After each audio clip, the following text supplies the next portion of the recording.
Hello and thanks for staying with us on People, Politics and Power on your channel of choice, Africa Independent Television. My name is Imoni Amarire. When Nigeria has turned 57 years, the subdued celebrations that attended Nigeria's, well, you might say, 57th independence anniversary is still very much in the air, even after the day, that's October 1, that was set aside for such celebrations. Our Nigerians had no choice, in spite of the hard times, but to mark the day. It was on October 1, 1960, precisely 57 years ago, that the Union Jack was lowered. That was the day the British rule over the territory called Nigeria was terminated, bringing to an end the long-drawn anti-colonial struggle. It was the day that the labors of our heroes past became manifest and real.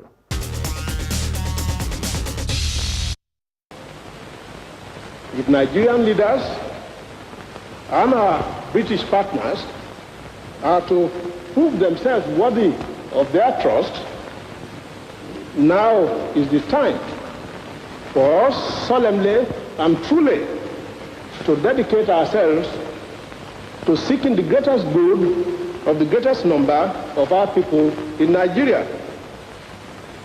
It is to this end that my colleagues and I pledge ourselves. The first main task of the conference is to resolve those problems which defied solutions in 1957 and to evolve for Nigeria a constitution of which both the British and the Nigerian peoples can be proud. The second is to get Her Majesty's government to agree to April 2nd, 1960 as the target date for Nigeria's independence. Independence for Nigeria in 1960 is imperative. But independence for Nigeria as a corporate entity is not enough. The peoples of Nigeria must at the same time be guaranteed their freedom.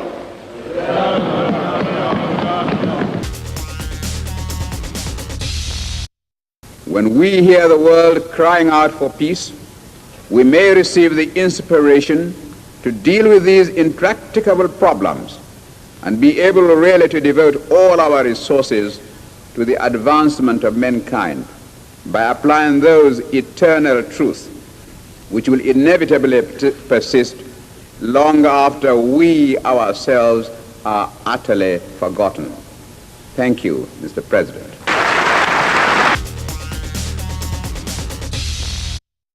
The independence of Nigeria was doggedly fought and barely won. During our protracted battles, some of our heroes and heroines, some were incarcerated, some lost their jobs, some sacrificed their fortunes, some were ostracized, while some were victimized and made to suffer indignity because they dared to demand freedom for Nigeria in our lifetime. Therefore, we must jealously guard our freedom with our lives if need be. On reflection, in 57 years of nationhood, Nigerians have gone through some vertical and horizontal developmental stages, leaving many to wonder if there is really anything to celebrate. Now, you will recall that only 6 years after independence, Nigeria witnessed the first coup d'etat, which claimed the lives of some anti-colonial agitators and some prominent politicians. This was followed by a counter-coup with a consequential civil war which lasted for 30 long months and claimed well over 2 million lives. General Yakubu Gowon was 27 years old when he led Nigeria through the civil war, which ended in January 1970. Now, 4 years after, General Gowon was removed in a bloodless coup. Nigeria went through several coups d'etats and military dictatorships with a short spell of democratic dispensation, superintended over by Alhaji Shehu Shagari in 1979. It was again cut short by another military incursion in the twilight of 1983 by Generals Muhammadu Buhari and Tunde Idiagbon. That again began a relay of military coups, 3 in quick succession, until 1999, when General Abdul Salami Abubakar terminated the military incursions into governance and handed over power to Olusegun Obasanjo as a democratically elected president. Having been military head of state between 1976 and 1979, the long stretch of military coups have left many people to continue to imagine if we still feel the vestiges of dictatorship in governance, even after 18 long years of unbroken democratic rule. Now, all through history, from 1960 to date, the economy, that is the Nigerian economy, has been at the receiving end, especially typified by the recession from which Nigeria is gradually recovering. The political landscape has also been dominated by uncertainty. Where did we get it wrong? As a people and as a nation, what is the way forward? Those are the issues we want to reflect on people, politics, and power. And I have joining me in the studio Dr. Mutila Olashukbo. He is a senior lecturer in the Department of Political Science and International Relations of the University of Abuja, here in the nation's capital. Dr. Mutila, thank you so much for joining us. Thanks. All right.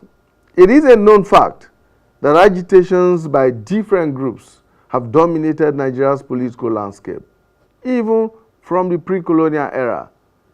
The development has threatened the Nigerian project to its foundations. In his Independence Day speech, President Muhammadu Buhari strongly condemned those who have compromised on Nigeria's unity. Apart from President Buhari, Nigerian youths have joined the crusade for a united, indivisible, indissoluble Nigeria. Now let's take a listen to the president and some of the youths. Recent calls on restructure, quite proper and a legitimate debate, has let in highly irresponsible groups to call for dismemberment of the country. We cannot and we will not allow such advocacy. As a younger officer, I took part from the beginning to the end in our tragic civil war, costing about 2 million lives, resulting in fearful destruction and untold suffering. Those who are agitating for a rerun were not born by 1967 and have no idea of the horrendous consequences of the civil conflict which we went through. I am very disappointed that the responsible leaders of these communities do not warn their hot-headed youth what the country went through. Those who were there should tell those who were not there the consequences of such folly.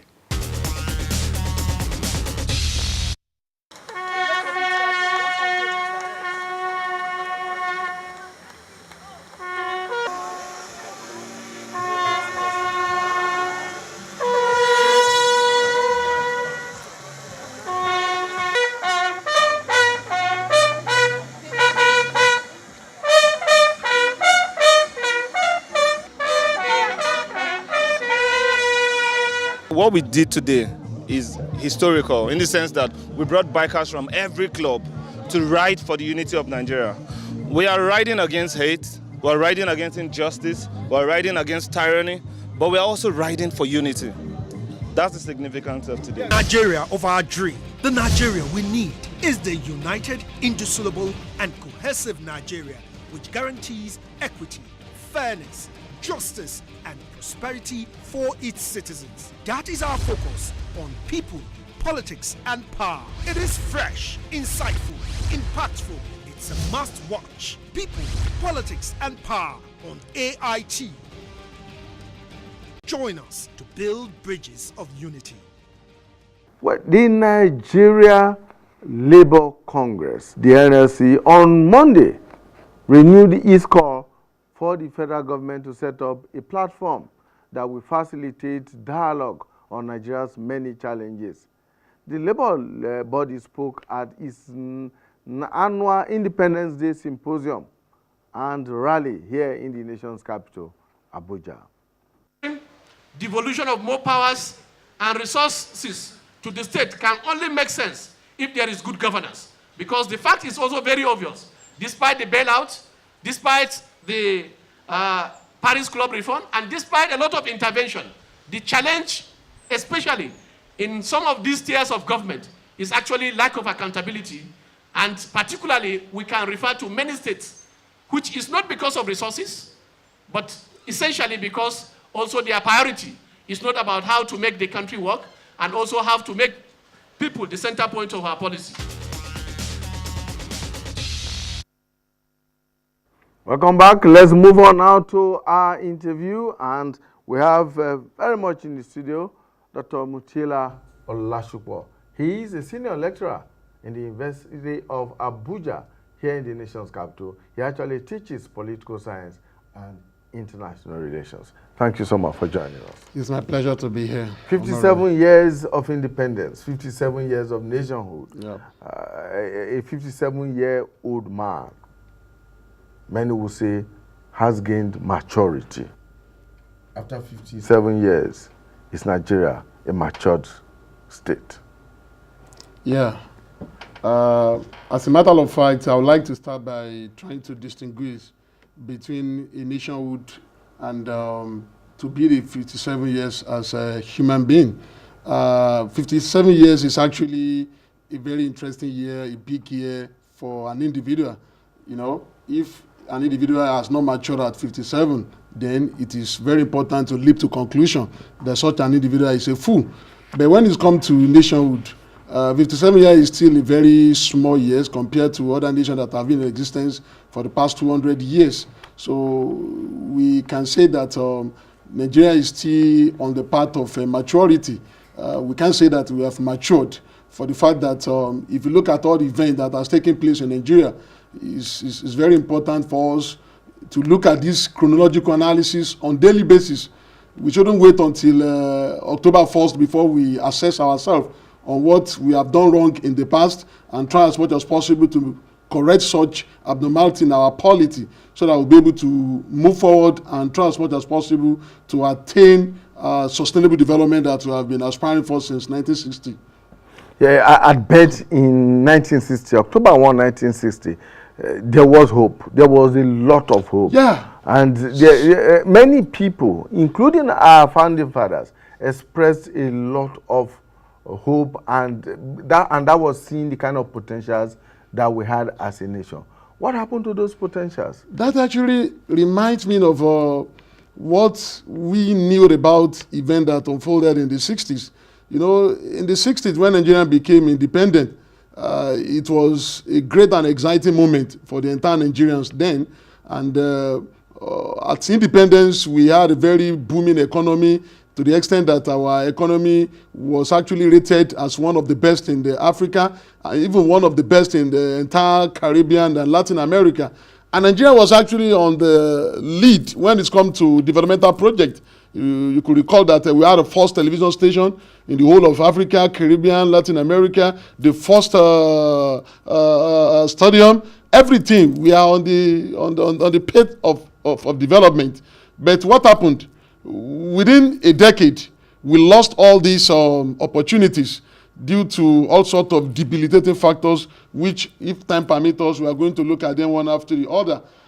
It's always painful whenever we compare Nigeria with those countries that are historical peers of Nigeria. I'm referring to Malaysia in the 60s.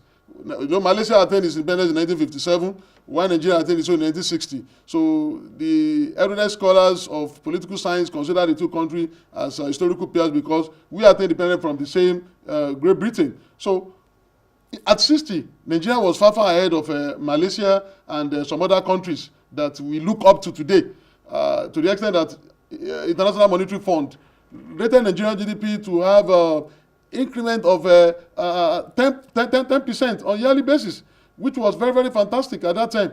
So at the end of the day, within a decade, Malaysia overtook Nigeria, and today Malaysia has become a developmental trend of Nigeria. While Nigeria still remain underdeveloped, Malaysia has actually transformed from a pariah nation to a developed society, whereas Nigeria is still crippling. In fact, we look up to Malaysia on so many things, including our education. Malaysia is actually teaching our children for us, which is very, very unthinkable as at 1960. So I look at all what happened immediately after our independence. You know, after that 1960, Nigeria easily succumbed to military rule, which took place as a result of a terrible and devastating military coup d'etat in 1966. As if it was not enough, a separatist movement also organized and formed a Biafra, Republic of Biafra. And the formation of a Republic of Biafra as a result of secession led to catastrophic and pervasive civil war, which took place for 3 terrible years of our nationhood. So within these years, we were taken back even to pre-colonial era, not even to the independence era any longer. We were taken back to a pre-colonial era due to the fact that so many things were destroyed, as it was captured in your prelude. More than 2 million Nigerians died, and we lost unimaginable properties at this moment of our independence. So, as if it was not enough, after the war, the 3 halves, which will have been effectively implemented to ensure that Nigeria is being brought back into on its track of a sustainable development, were not effectively implemented. It was messed up due to the corruption and some other debilitating factors in Nigeria. So a new constitution was written in 1979, and Nigeria was returned to a republic. That was Second Republic. But what happened? Within 4 years, this particular republic was short-lived as military struck again. And since then, we had a military interregnum, which took place for about 3 decades, until 1999, when Nigeria now ushered in a newly democratically elected government amidst turbulent socio-economic and political conditions resulting from the several years of military dictatorship. However, today, in spite of the fact that after 57 years of independence and after almost 17 years of uninterrupted democracy, I can still tell you that Nigeria is still experiencing serious and pervasive problems in its politics and governance. So what could have been the problem? I try as much as possible to meditate on what those things that we have done wrong. Number one. Those are the ones you describe as debilitating factors, okay. Yes. Number one, we have not been able to implement people's-oriented policy right from independence. Remember, we had a first National Development Plan in 1963. Later on, we switched into Second National Development Plan, Third National Development Plan, even the fourth one, which was not allowed to see the light of the day. Apart from those plans, we also had visions. You remember Vision 2000, Vision 2010, and Vision 2020 now. You know, we had a series of reforms, but after we analyze all these visions, plans, and reforms, what I'm able to discover is that in spite of the so-called rigorous implementation of all these reforms, there have been unmitigated disasters on Nigerians. None of this reform has actually been translated into the reality of what should be for Nigerians. So we got it wrong in that we are unable to implement policy that will impact positively on many Nigerians. Our policy implementation has been elitist. if you look at it from 1960 to date, you could recall that even the policy implementation has been benefiting only the few in the society. So we got it wrong in that aspect. Number two, we find it extremely difficult to restore trust among ourselves as a nation. The pre-colonial government actually planted the seed of discord in our midst, and these suspicions were still with us at independence. What I expected our political leaders to do immediately they attain independence for this country is to do what is needful then to restore national integration by all means. We shouldn't wait until this catastrophic civil war struck before we now start talking about national integration. We actually needed national integration at independence at 60s. But we didn't do that. What we allow ourselves to be engrossed with was acrimonious politics, if you recall. So that actually led to suspicions. So we didn't trust ourselves. And that is lingering on up to now. The tripod of Nigeria, I'm talking about the Hausa, Fulani, Yorubas, and Igbos. I can tell you that it is only at top level they could see themselves as one. And what will make them to be one is when corruption is involved. That will definitely unite all of them. Nobody talks about ethnicity. When it's come to corruptions, they talk about their own personal benefit, you know. But when you come down to the lowest ebbs of the society, I'm talking about the masses, you could see the way and manner in which this disintegration ethnicity is actually waxing stronger. They use all sorts of sentiment at that level. So we fail to restore trust in our society. That's another problem. Then the third one. Yes. Okay, if you ask me to count, I will count and count and count. But maybe we should take them one after the other, because you seem to have packed so much into this your intervention. Where some Nigerians, political scientists, political watchers, and social critics have said that Nigeria's development was arrested at a stage. Yes. And you seem to corroborate that with all these policies, yes, that you have talked about. And let's take them one after the other. Okay. We have talked about the colonial heritage. Yes. We have talked of military intervention in our body politics. Yes. We have talked of a debilitating civil war. Yes. And we have talked of policy implementation and all of that. Which of these would you consider more fundamental to Nigeria's arrested development?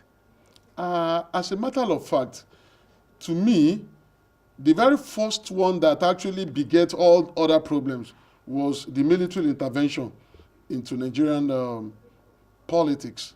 So we could easily have overcome the colonial heritage, yes, if the military had not come. Exactly. Because as at that time, they have understood the fact, I'm talking about our foundation leaders, Obafemi Awolowo, Sardauna of Sokoto, Ahmadu Bello, and Nnamdi Azikiwe. They have understood the kind of a situation they find themselves. And they were also doing everything possible at that time to restore unity, to restore trust among Nigerians, so that everybody would not be suspicious of one another.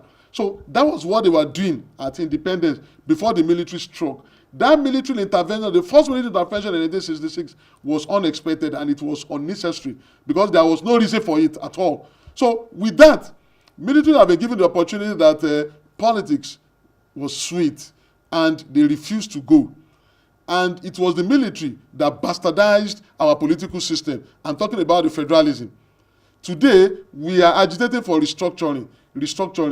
That agitation wouldn't have been necessary. That effort we are spending on clarion call for restructuring we would have channeled it to some other issues if federalism has been practiced the way it should. So with military intervention in Nigerian politics, the federalism that we started in the pre-colonial era, particularly during the McPherson Constitution of 1946, were actually frustrated and led to what we know as a quasi-federalism. We were practicing unitary system in federal system. So because of the fact that the power were concentrated on the Supreme Provisional Council, I'm talking about the military head of state then. So with that, we thought that was the normal thing. You could even recall that at a stage, the first military head of state then, Aguiyi-Ironsi, attempted to implement a decree that will make Nigerians to be on the path of unification. I'm talking about implementing unity system of government, if you remember very well. So that particular decree was eventually formulated and implemented. So for us today, Nigeria cannot be seen practically as a federal state.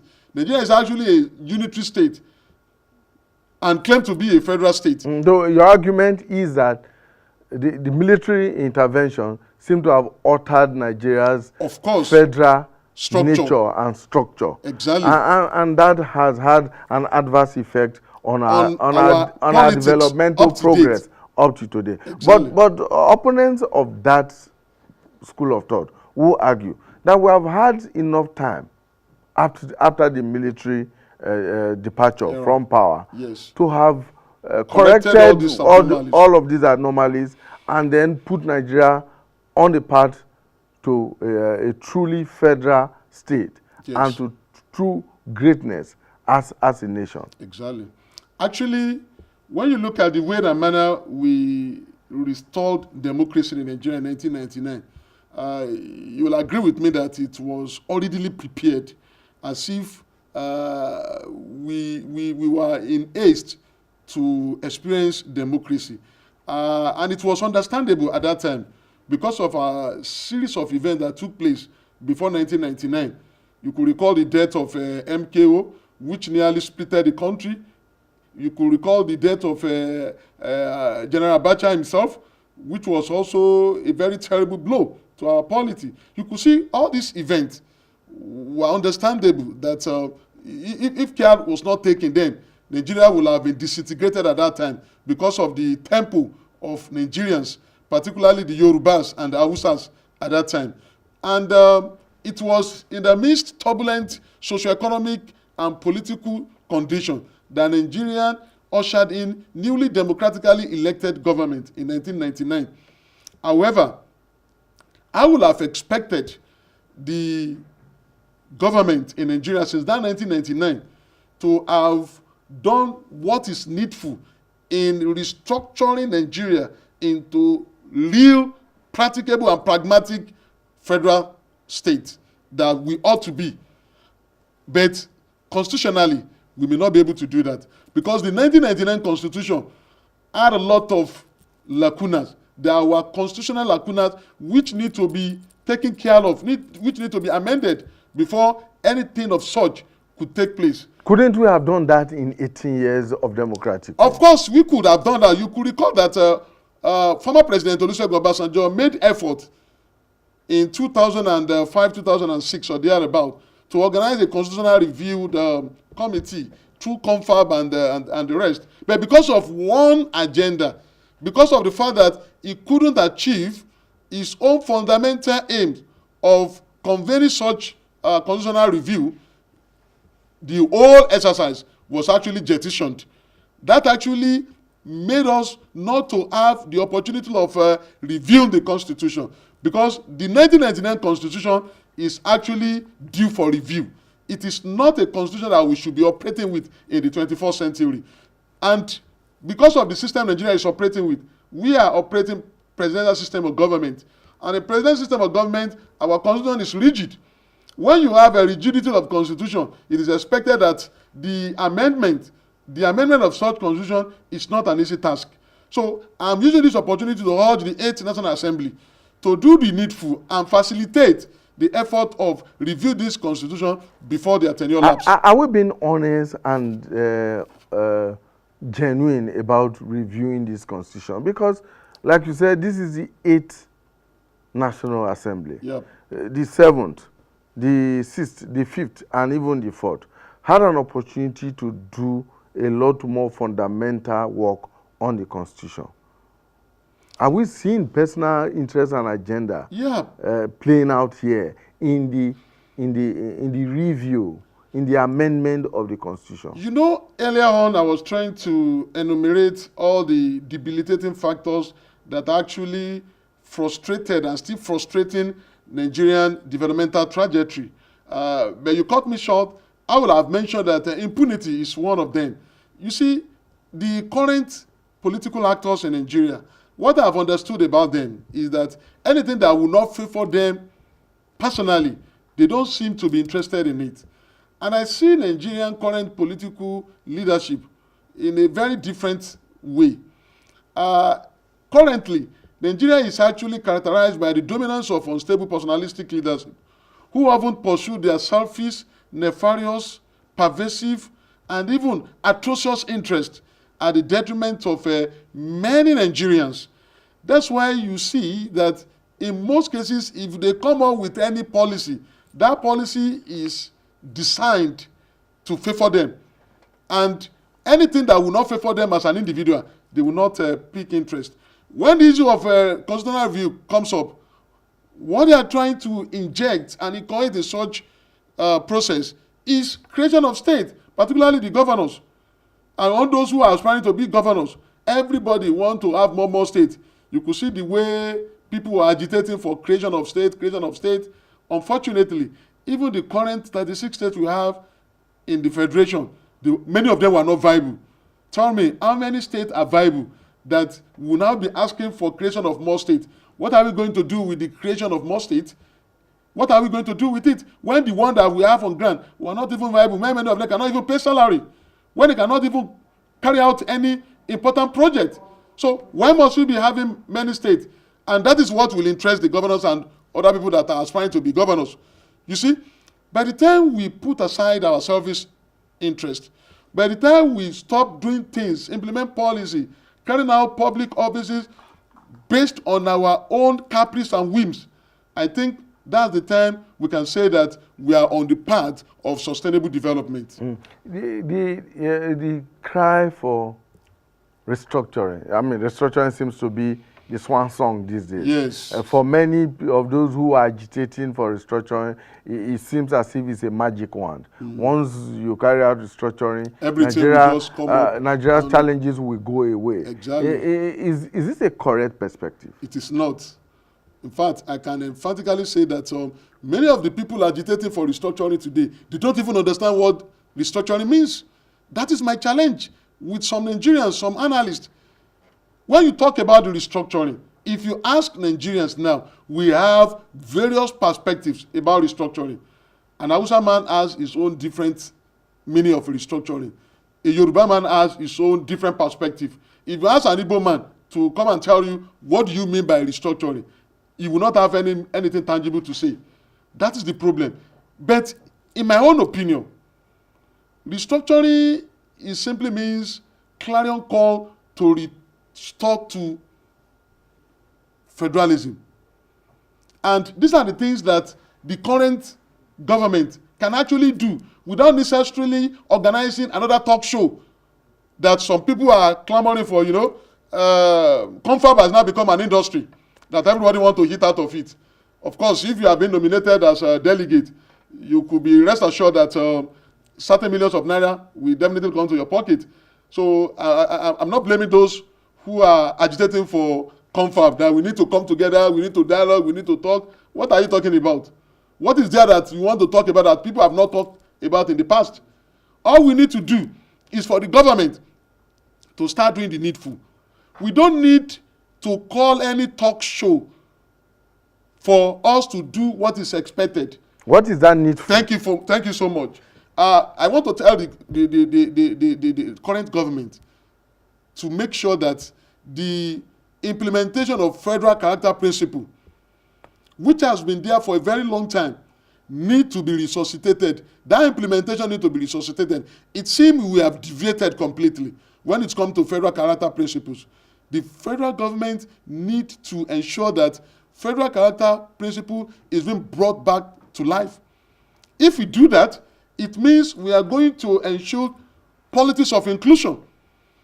And based on my own political understanding of cosmopolitan political system, which emphasizes on inclusivity in governance, that doesn't It doesn't happen in Nigeria nowadays. There's nothing like inclusivity in government. So government needs to ensure that each and every individual Nigerians is seen as a stakeholder in a Nigerian project. So if that one is restored, I believe it's going to palliate all these tensions to some extent. Number two, the issue of devolution of power among all the tiers of government need to be revisited by the current administration. You see, these are the things that you don't need to organize any talk show. It is something you can do. You have the executive order to do all this. Make sure that what is due for the local government is given to the local government. What is due for the state is given to the state. The state must not be seen as a beggar to the federal government, while the local government must not be seen as an appendage of state government, because all these constitutional devolution of power among the three tiers of government had actually been truncated in Nigerian polity today.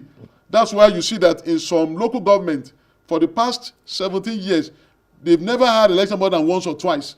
Will devolution of powers to the tiers, among the tiers of government yes, or levels of government, yes, will it restore Nigeria to of course, to its, well, what you might call in quote true federalism? Of course, because what federalism is, according to K.C. Well, is a system of government in which the federating unit, the component of the federating unit, comes together to share power for the purpose of sustainable development. If every individual tiers of government knows its responsibility as it's been clearly spelled out by the Constitution, you know, the power of all these tiers of government has been spelled out by the Constitution. We have exclusive list which comprises all the power that need to be carried out, whether by the federal government. We have concurrent list. The concurrent list actually consists of power that was specifically meant for the state government and those that could be shared by the state government and the federal government. Then we also have residual list. Residual list comprises residual power for the local government.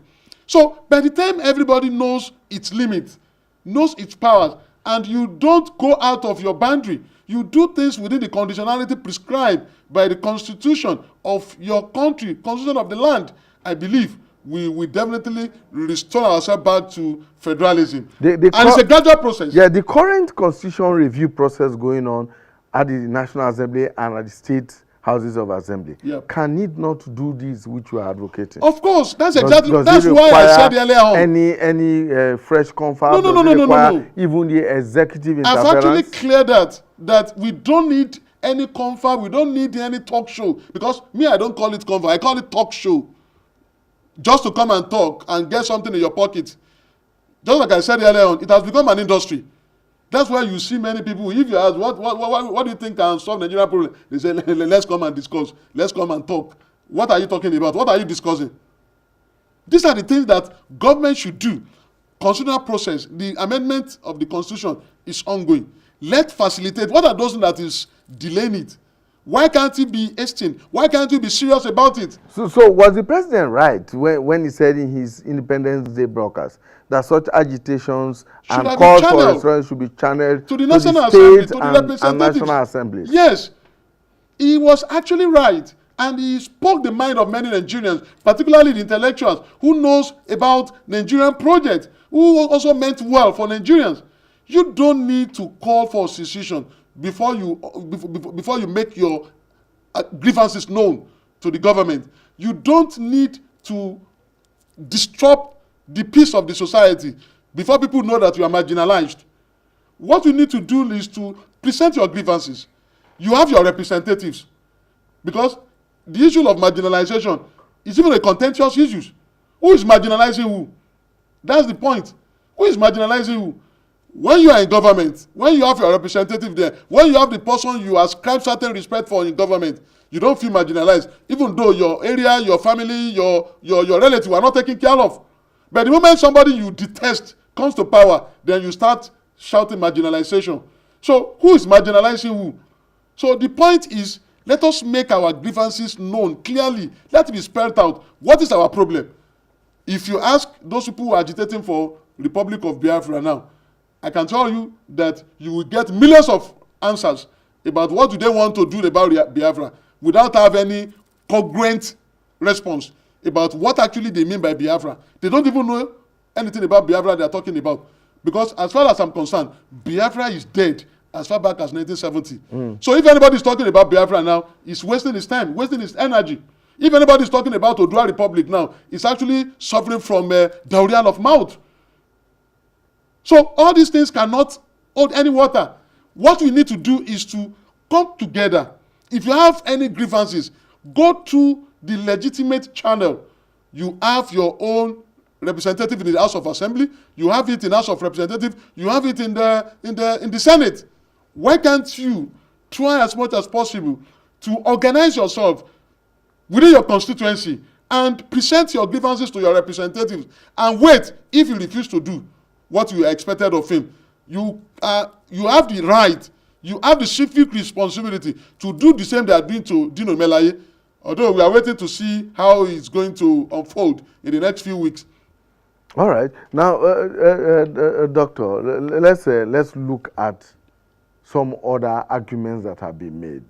Now, there are those who say that restructuring will not solve Nigeria's problems like magic, Yes. as those who are canvassing for it seem Yes. to suggest. Yes. For instance, Professor Patu Tomi, a development economist, Yeah. and Bishop Matthew Asankuka have both argued that restructuring will not solve Nigeria's fundamental problems, but that what will and what is needed is good governance. Yes. Whether for those who are asking for creation of more states, well, those who are asking for a return to the 1963 Constitution, which prescribes regionalism, or in fact those who are asking for a breakup of the country.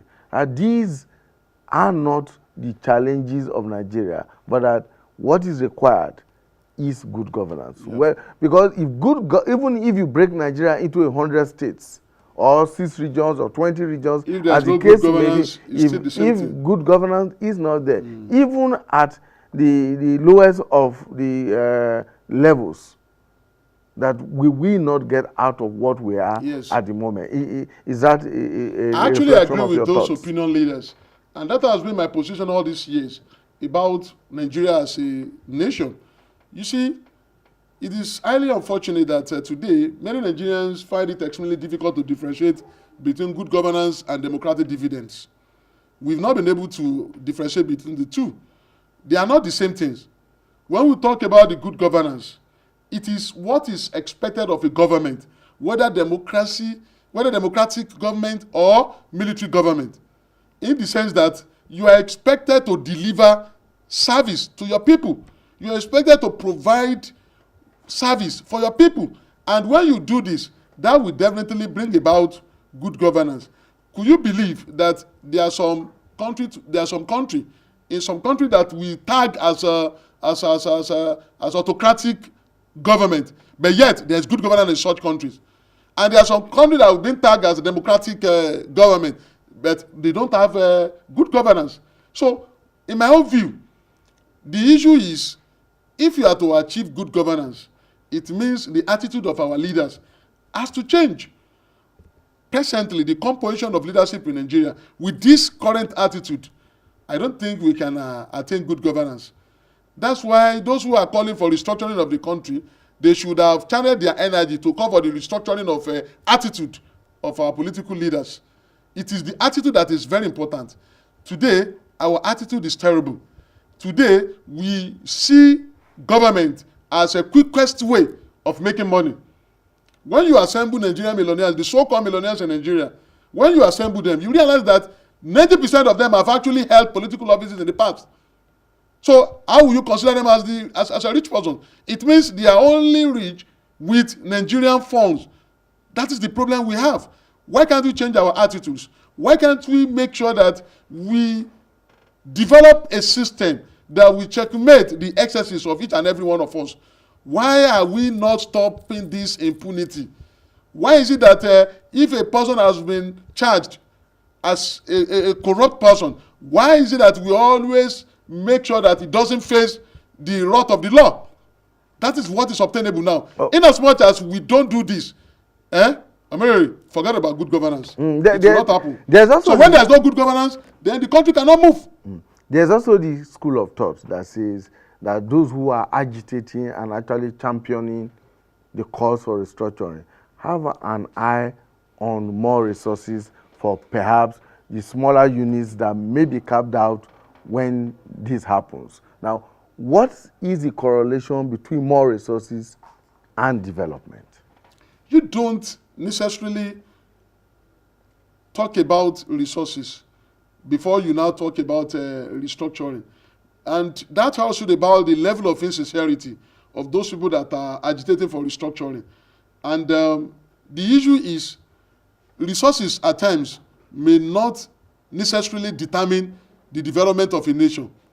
If it is the quantity of the resources, Nigeria will have been the best country in the world due to the fact that Nigeria is endowed with multifarious and multitudinal resources. But unfortunately, these resources and the nature of Nigeria now, to me, is paradoxical. In spite of all these resources, we've not been able to translate these resources into reality that will bring about sustainable development in the country. Recently, I traveled to about 20 states in the Federation. And during my trip, I got to know that Nigeria is even endowed more than I think. Beyond my imagination, I got to know that. And that actually made me to ask a very germane question about what is actually Nigerian problem. What is our problem? Look at the resources, but yet we refuse to be developed. So that actually made me to leap to the conclusion that it is not about resources. It's about how you have been able to manage these resources. Look at Japan, for instance. What are the resources of Japan?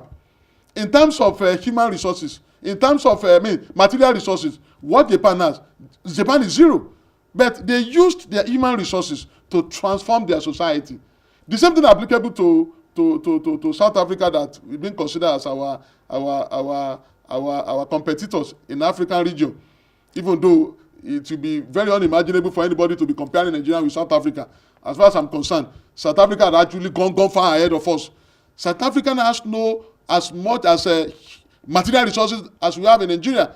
We can't. Nigerian resources multiply that of South Africa in many folds. But what is happening now? South Africa is actually becoming more and more influenced to the extent that before you know it, South Africa will soon become an hegemon of Africa because of its influence. So why Nigeria is still sleeping? So it's not about resources. It's about how you manage these resources. So I want to call on Nigerians. And that's why the issue of federalism is very important.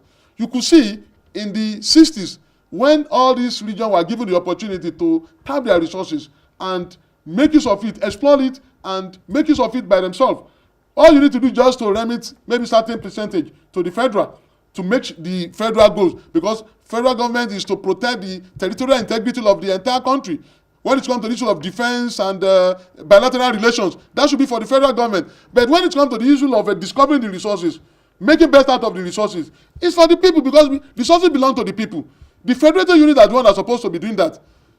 How will you, if Niger Delta region were given the opportunity to explore their resources by themselves, I believe they will be able to manage it better. Doesn't that support the theory of that school of thought that if the resources are left to the states or to the regions where such resources are found, what I'm saying, that it would enhance their development? It depends on the level of sincerity of those people who are proposing such.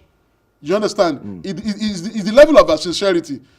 Although it could be, in as much as the federal government could have even done the same, the successive government could have done the same since independence, since oil was discovered in 1956.